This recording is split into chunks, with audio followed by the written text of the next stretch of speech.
আমি আর মহুয়া আজকে আবারও চলে এসেছি আপনাদের কাছে নতুন সপ্তাহে নতুন পর্ব নিয়ে এবং নতুন বিষয় নিয়ে আলোচনা করতে। আজকে একদম আমরা কথা না বাড়িয়ে আগে পুরো বইটা পড়ি। হ্যাঁ, ওই যে আমরা শ্রী শ্রী মায়ের কথা বইটি পড়ছি। আচ্ছা, যদিও আমরা এর মধ্যে একটা এপিসোডে দেখিয়েছিলাম, আমি দেখলাম যে আমি বইটা তুলে ধরে এরকম দেখিয়েছি, তবু আজকে আর একবার আমরা দেখাচ্ছি। উদ্বোধন কার্যালয় থেকে এটা পাবলিশ হয়েছে, শ্রী শ্রী মায়ের কথা বইটা। অনেকেই জানতে চাইছেন যে এই বইটির নাম কোথায় পাওয়া যাবে। বইটি এটা আমরা উদ্বোধন কার্যালয় থেকেই আপনারা নিতে পারেন, সব জায়গাতে, মানে বাগবাজারের ওখানেও পেয়ে যাবেন, যে কোনো জায়গায় গেলেই পেয়ে যাবেন। এখানে একটা জায়গায় সরজুবালা দেবী লিখছেন যে একদিন শ্যামাদাস কবিরাজ মশাই রাধুকে দেখতে এলেন। মা রাধুকে ডেকে দিতে বললেন, আমি ডাকতে গেলুম। একটু পরে রাসবিহারী মহারাজ গিয়ে সেই কবিরাজ মহাশয়কে ডেকে নিয়ে এলেন। দেখবার পর মা, মানে কবিরাজ মশাইকে দেখবার পরে মা রাধুকে বললেন তাকে প্রণাম করতে। রাধু নত হয়ে তাকে প্রণাম করল। তিনি চলে যেতে কেউ কেউ বললে, উনি কি ব্রাহ্মণ? মা বললেন, না, বৈদ্য। তবে যে প্রণাম করতে বললেন? মা বললেন, তা করবে না? কত বড় বিজ্ঞ, ওরা ব্রাহ্মণ তুল্য, ওকে প্রণাম করবে না তো কাকে করবে? কি বলো মা? এই যে দেখো, বলছেন যে উনি বৈদ্য, কিন্তু উনি কত বড় বিজ্ঞ, ওকে প্রণাম করবে না তো কাকে করবে? উনি যে ব্রাহ্মণ তুল্য। আচ্ছা, এই ব্রাহ্মণ মানে কিন্তু ঠিক, মানে মা হয়তো বলেছেন ওই মানে পৈতেধারী ব্রাহ্মণের কথা, আমাদের তথাকথিত সামাজিক বিধি নিয়ম বা ওই হিসেবে যে প্রচলিত ব্রাহ্মণ শব্দে। এখানে ব্রাহ্মণেরও আবার দু রকমের অর্থ আছে, সে কথাতেও আমরা আসবো। হ্যাঁ, মহুয়া কি বলছিলে বল? হ্যাঁ, এখানে দেখো, যারা আগে জিজ্ঞেস করেছেন যে ইনি কি ব্রাহ্মণ, উনি কি, তো মা উত্তর দিয়েছেন ব্রাহ্মণ তুল্য। তো তারা বোধহয় কাস্ট ব্রাহ্মণ কিনা জিজ্ঞেস করেছে। তার কারণ সেই সময়টা, এখন আমরা হয়তো শহরে বসেই যে এই জিনিসটা এতটা বুঝবো না, কিন্তু তখন কলকাতা শহরও কিন্তু এখনো আছে গো। আমি যাচ্ছি, তুমিও জানো, এখন আমি রাজ্যের এক্ষুনি নাম বলছি না, মনে পড়েছে তো। বল। তো কিন্তু তখন কলকাতা শহরে, খাস কলকাতায় বসে ওই জিনিসটা যে বলছে, তো তখন সমাজ এটা এরকমই ছিল। ব্রাহ্মণের মেয়ে, মা তো ব্রাহ্মণ, মায়ের ভাইঝি ব্রাহ্মণ এবং উচ্চবংশীয় ব্রাহ্মণ। ব্রাহ্মণের মেয়ে ব্রাহ্মণকে প্রণাম করবে। ব্রাহ্মণদের মধ্যেও আবার উচ্চ নিচ এসব ভেদাভেদি আছে, কুলীন এসব ব্যাপার আছে। ব্রাহ্মণের মেয়ে ব্রাহ্মণকে প্রণাম করবে, ব্রাহ্মণের মেয়ে অন্য জাতকে প্রণাম করবে না, বা কায়স্থ বৈদ্যকে তো নয় না, বা জল খাওয়া এসব ব্যাপারগুলো ছোঁয়াছুঁয়ির ব্যাপার স্যাপার ছিল। তো যে কারণে খুব অবাক হয়ে জিজ্ঞেস করেছে উনি কি ব্রাহ্মণ, মানে প্রণামের পরে জিজ্ঞেস করেছে। মায়ের উত্তরটা যে ব্রাহ্মণ তুল্য, কত বড় বিজ্ঞ, মানে মায়ের উত্তরগুলো না, যেহেতু ওই বাণী প্রধান, মানে বাণী রূপ ঠাকুর এবং মা দুজনেরই, যে কারণে কথাগুলো শুনতে খুব ভালো লাগে এবং কথাগুলোর প্রত্যেকটা কথার আলাদা আলাদা এত বড় করে বোঝানোর দরকার হয় না। খুব ছোট কথার মধ্যে দিয়ে না একটা বিরাট ক্যানভাস, এবং স্পষ্ট বোঝা যায়, সমস্তটা বুঝিয়ে দেয় বলতে চাইছেন। মা বলছেন কত বড় বিজ্ঞ, ওরা ব্রাহ্মণ তুল্য। ঠিক।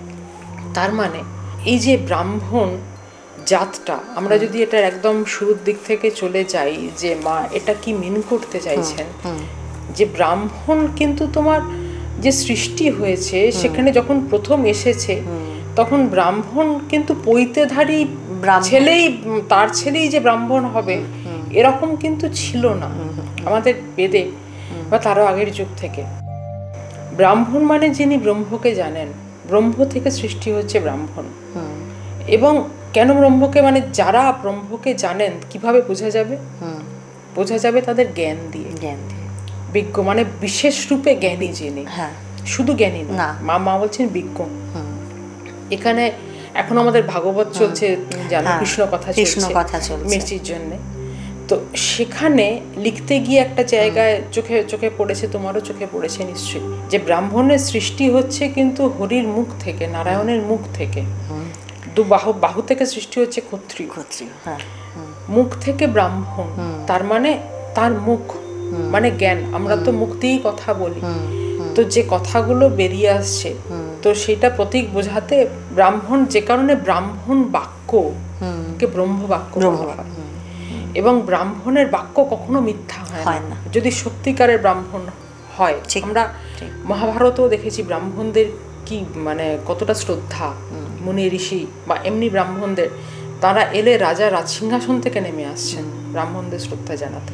ব্রহ্মতেজ কথাতেই তো ব্রহ্মতেজ। এবং দেখো তুমি এই যে এই শমিক মুনির যে ছেলে ব্রাহ্মণ, যে পরীক্ষিতকে যে শাপ দিল, কতটুকু বাচ্চা ছিলেন একদম, কিন্তু তার ভেতর ব্রহ্মতেজ জ্বলছে। তো সেই ব্রাহ্মণ, মানে ব্রাহ্মণের কথা কখনো মিথ্যা হয় না। শ্রীকৃষ্ণ স্বয়ং বলছেন যে আমি তাদের কথার অন্যথা হতে দিতে পারি না, তারা ব্রাহ্মণ। মানে এই ব্রাহ্মণ কিন্তু আমরা আমাদের পুরনো সমাজে যে ব্রাহ্মণের ছবি দেখে এসেছি বা আমাদের সেই সময়কার বিভিন্ন সাহিত্যে লেখায়, বিশেষ করে শরৎচন্দ্র চট্টোপাধ্যায়ের লেখায় যে ব্রাহ্মণের কথা পড়েছি, যে ব্রাহ্মণের ছবি দেখেছি, এখানে কিন্তু সেই ব্রাহ্মণের কথা বলা হচ্ছে না একেবারেই। হ্যাঁ, মানে লোভী ব্রাহ্মণের কথা, মানে ব্রাহ্মণের সঙ্গে কিন্তু লোভীটাও যায়। একটা কথা আছে না যে চালকলা লোভী ব্রাহ্মণ, যেটা চালকলা বাঁধা বামুন, চালকলা বাঁধা, এই কথা এটাও আছে। আবার ভগবান যতবার অবতার হয়ে এসেছেন সেখানে কিন্তু একটা খুব পেটেন্ট কথা আছে, গরিব ব্রাহ্মণ। ঠাকুর বলতেন গরিব ব্রাহ্মণ, একদম মানে নিঃস্ব ব্রাহ্মণ সেই হবে, হ্যাঁ, যার কিছু থাকবে না, রিক্ত নয়, নিঃস্ব। রিক্ত আর নিঃস্বের মধ্যে তফাৎ আছে। তো ওই গরিব ব্রাহ্মণ, সেই ব্রাহ্মণ যে যার তেজটা ভেতরে জ্বলছে, সাধনার জ্বলছে। আবার আমরা মানে এই উদাহরণটা আমার খুব প্রিয়, যে তোমার ওই বুনো রামনাথ নবদ্বীপের, বলে নাও এখানে, বুনো রামনাথ, তিনিও ব্রাহ্মণ ছিলেন। তো তিনি তার টোল, তিনি এত পণ্ডিত ছিলেন যে সারা দেশ দেশান্তর থেকে তার কাছে ছাত্র পড়তে আসতো, কিন্তু তিনি কোনোদিন বিদ্যা বেচেননি। তো তিনি চাইলে রাজার থেকেও আরো বিলাসে থাকতে পারতেন, তাকে দিতেও চেয়েছিল মণিমাণিক্য, বিভিন্ন রাজ্যের রাজপুত্ররা আসতো তার কাছে, কিন্তু তিনি বলেছেন আমি সরস্বতীকে তো বেচবো না। উল্টে যারা পড়তে আসতো তাদের থাকা খাওয়ার জোগাড় তিনি করতেন, তার কিচ্ছু নেই। তো তিনি একদিন বসে খাচ্ছেন, মানে বসেছেন, তার স্ত্রী মাথায় হাত দিয়ে বসে আছেন তার সামনে। তখন তিনি বলছেন, তার হঠাৎ দৃষ্টিটা স্ত্রীর দিকে পড়েছে, কোনোদিনই পড়ে না, কারোর দিকেই পড়ে না, তিনি আপন মনে থাকেন। বলছেন তুমি কি কিছু ভাবছো? তো তখন স্ত্রী বলছেন যে হ্যাঁ ভাবছি, আপনাকে তো আজকের এই দিয়ে খেতে দিলাম, কালকের কি দেবো আমি তো জানি না। তো তখন তিনিও ভাবলেন যে হ্যাঁ তাই তো, কাল কি দেবে। তো তারও একটু ভাবনা হলো, তিনি বেরিয়ে গেলেন, যথারীতি ভুলে গেলেন। পরের দিন এসে আবার দেখেন যে স্ত্রী খেতে দিয়েছেন। তখন তার মনে পড়েছে যে তুমি কি খেতে দিলে আমাকে? তখন স্ত্রী বললেন যে গাছের ওই তেঁতুল গাছটার পাতা ছিল, সেই তেঁতুল পাতা তুলে একটা ভেজে টেজে কিছু একটা করে খেতে দিয়েছেন। বললাম আমার তো অমৃতের মতো লাগছে। খেতে খেতে তিনি আচমন করে, খাওয়া শেষ করে আচমন করে এঁটো হাতেই উঠে বাইরে গেছেন। স্ত্রী বলছেন কোথায় গেছেন? বলে দাঁড়াও বলে বাইরে থেকে ঘুরে এসে অত্যন্ত আনন্দে, মানে কি আনন্দে কি খুশিতে, বলে হাতে জল দাও, পায়ে জল দাও। বলছে হঠাৎ আপনি এত খুশি কেন? বলে না, আমি তেঁতুল গাছটা দেখে এলাম, প্রচুর পাতা আছে, আমাদের চিন্তা নেই, অনেক দিন চলে যাবে। এই বুনো রামনাথের কাছে নবদ্বীপের রাজা দূত পাঠিয়েছিলেন যে আপনার কি লাগবে, শুনেছেন যে খুব দুঃখে থাকেন। তখন উনি কিছু মানে অনটনে থাকেন, মানে লোক মুখে শুনেছেন যে আমাদের কিচ্ছু নেই। তা তখন ওনার কাছে পাঠিয়েছেন। তা তখন উনি খুব অবাক হয়ে গেছেন, আমার ঘরে রাজার দূত কেন, মানে খুব বিব্রত হয়ে গেছেন। তা তখন বলছেন যে না আপনার তো কিছু নেই।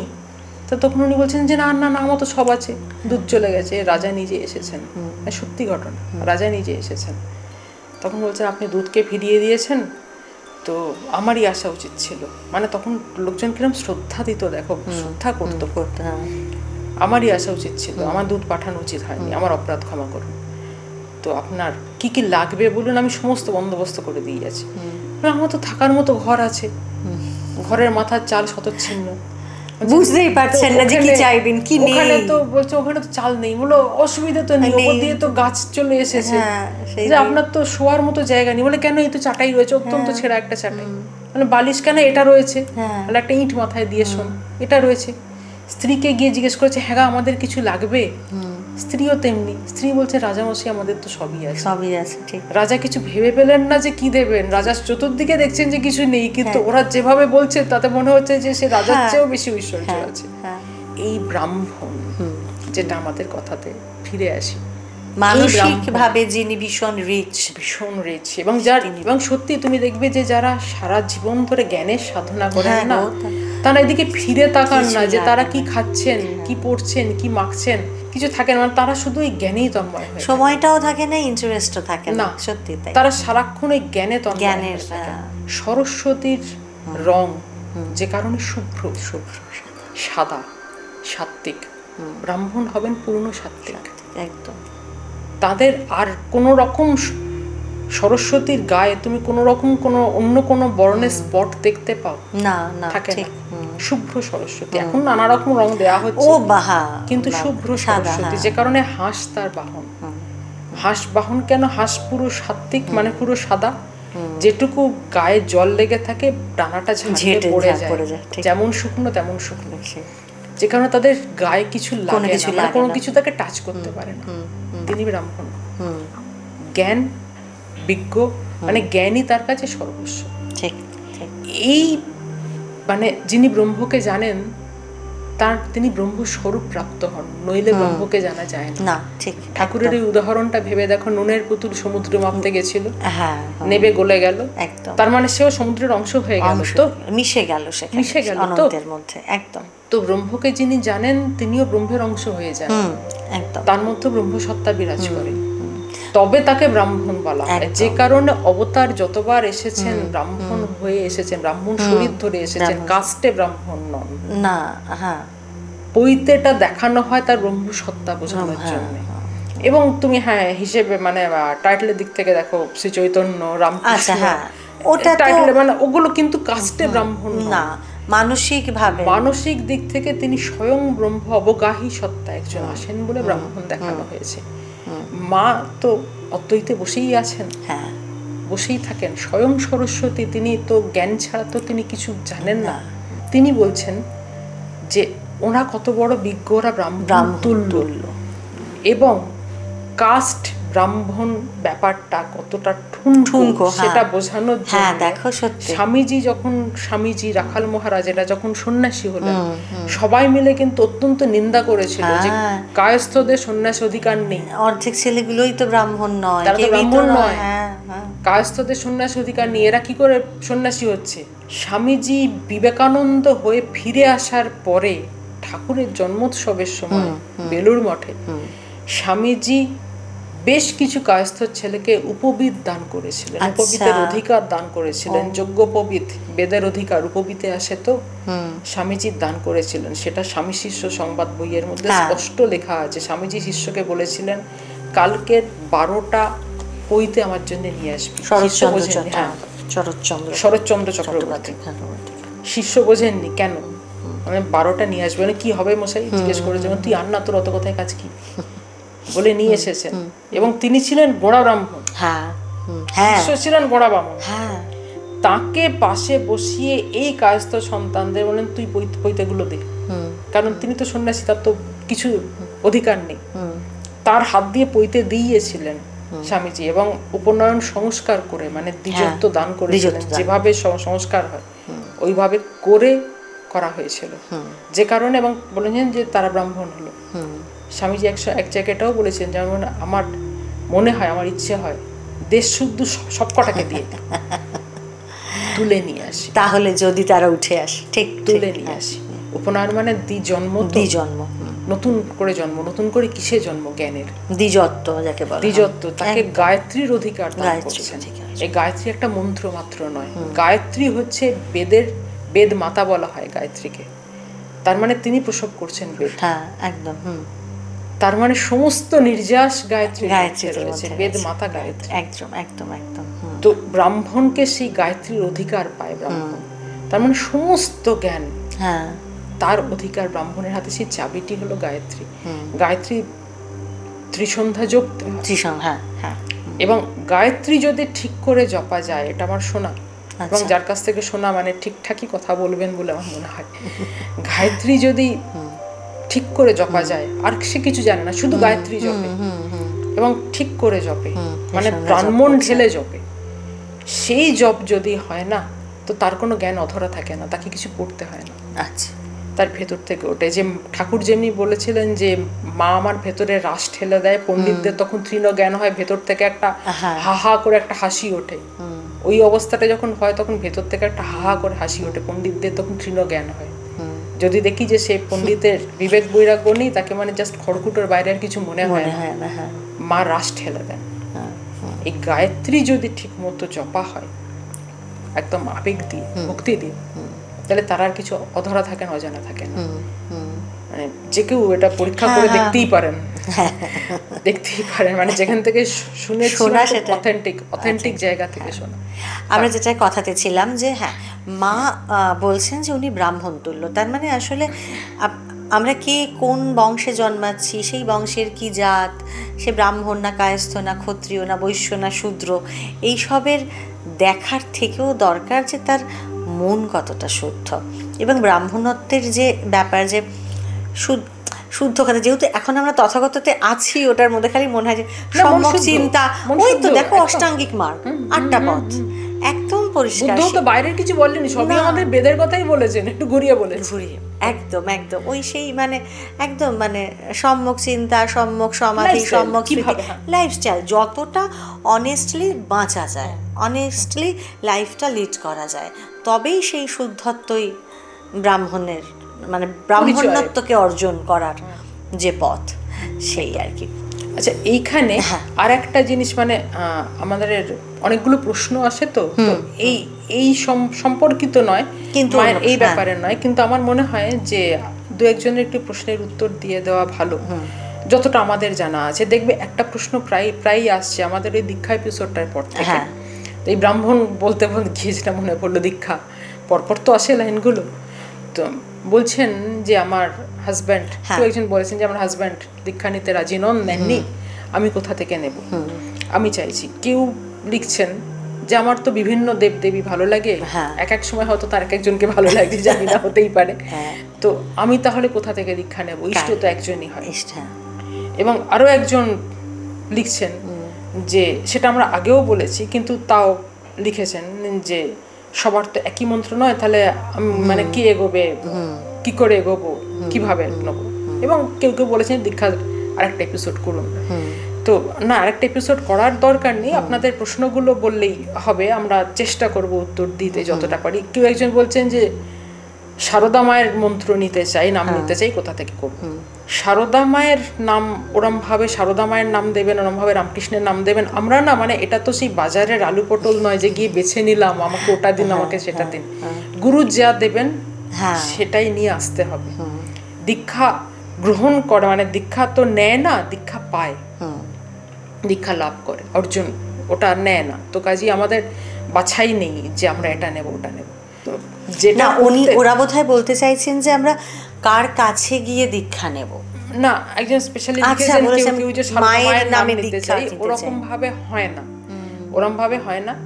বেলুর মঠে কিংবা সারদা মিশনে হয় মহারাজদের কাছে কিংবা মাতাজিদের কাছে গিয়ে যোগাযোগ কথা বলে যে নিজের আর্জিটা জানিয়ে দেখলে তারা হয়তো নিশ্চয়ই কিছু না কিছু উত্তর দেবেন। আর নর্মালি স্বামী স্ত্রী থাকলে একসঙ্গে দীক্ষা দেন, সে বেলুড়ি হোক বা দক্ষিণেশ্বরী হোক। কিন্তু কোনো কেসে যদি কেউ নিতে না চান তাহলে আরেকজন যে বঞ্চিত হবে এরকম মনে হয় না, গিয়ে তাদের সঙ্গে কথা বলে দেখা যায়। আর যদি একান্তভাবে শুধুমাত্র মাতৃপথে থাকবো এই ব্যাপারটা যদি কারুর ইচ্ছা থাকে, তো দক্ষিণেশ্বরে সারদা মিশনের হেডকোয়ার্টারে গিয়ে মাতাজিদের সঙ্গে যোগাযোগ করলে কিছু জানা যায়। এবং যার বিভিন্ন মুহূর্তে বিভিন্ন দেবদেবীকে ভালো লাগে তো লাগতেই পারে। তো ইষ্ট ওরকম ভাবে হয় না, ইষ্ট মানে যাতে নিষ্ঠা থাকে। তো মানে বিভিন্ন এসে ওই রকম মানে একটু জোকসের মতো, আমরা না প্রচুর লোকে মানে প্রচুর ছেলেকে ভালো লাগলো কিন্তু বিয়ে তো একজন কি করতে হবে। তো এটাও তাই যে নিষ্ঠা একজনের প্রতি রাখতে হবে, ওরকম অনন্ত নিষ্ঠা তো হয় না। তো বেলুড়ে যদি নিতে চান, বেলুড়ে একটা জিনিস করা হয়, মানে বেলুড়ে একটা জিনিস বলা হয় যে শ্রীরামকৃষ্ণের মধ্যে সর্বদেব দেবী স্বরূপ হিসেবে বলা হয়।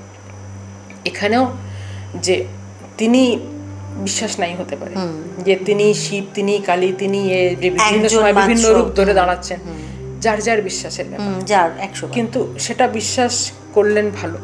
যদি বিশ্বাস মানে ওই ব্যাপারটা যদি বিশ্বাস না হয়, আমরা জিনিসটা তত্ত্ব হিসেবেও দেখতে পারি। মানে প্রত্যেকটা রূপের পেছনে তো একটা করে তত্ত্ব থাকে, মানে প্রত্যেকটা রূপের পেছনে একটা করে ফিলোসফি থাকে। যে ফিলোসফি বিষ্ণু, সেই ফিলোসফি রুদ্রের নয়, সেই ফিলোসফি দুর্গার নয়। না, প্রত্যেকটা রূপ আসলে পেছনটা তো একটা বিরাট, মানে ট্যালেন্ট একটা বিরাট। আমরা সামনে শুধু রূপটা দেখছি, আলটিমেটলি সবটাই তত্ত্ব, একদম এবং আলাদা আলাদা তত্ত্ব। তো প্রত্যেকটা তত্ত্বই রামকৃষ্ণ রূপের মধ্যে আছে। মানে রামকৃষ্ণ যেহেতু সমস্ত রকম সাধনা করা, তিনি যেহেতু সব পথ দিয়ে গেছেন, এবং তার মতো এত বড় সমন্বয়কারী আর কেউ নেই যে তিনি সবটা সমন্বয় করেছেন। তো কাজেই তিনি, তার মধ্যে সমস্ত তত্ত্ব আছে, সবকটা জিনিস আছে, প্রত্যেকটা ফিলোসফি আছে, প্রত্যেকটা রাস্তা দিয়ে তিনি হেঁটেছেন। সেই হিসেবে বেলুড় থেকে হয়তো বলা হতেই পারে যে সর্বদেব দেবী স্বরূপ। এই কথাটা মা নিজেও উচ্চারণ করে গেছেন। তো অবিশ্বাস করার কোনো জায়গা আছে বলে সেটা একবার আপনি ভেবে দেখতে পারেন। যিনি বলেছেন যে এক এক সময় এক এক রকমের দেবতা বা দেবীকে তার ভালো লাগে, তিনি একবার এটা ভেবে দেখতে পারেন। আর আরও বিশদে জানতে গেলে বেলুড় বা দক্ষিণেশ্বরের ওখানে কারোর সঙ্গে যোগাযোগ করতে পারেন, সারদা মিশনেও যোগাযোগ করতে পারেন। আজ এই পর্যন্তই। আমাদের মনের মধ্যে ব্রহ্মতেজ না জ্বলুক, অন্তত আমরা যেন শুদ্ধভাবে জীবন যাপন করতে পারি। এই শুদ্ধ মানে মনের শুদ্ধের কথা বলছি, মানসিক শুদ্ধির কথা বলছি। আজ এই পর্যন্তই। আমাদের সঙ্গে থাকুন আর শুনতে থাকুন pastel entertainment presence pastel spiritual. আমার আপনার সকলের ভালো থাকার ঠিকানা।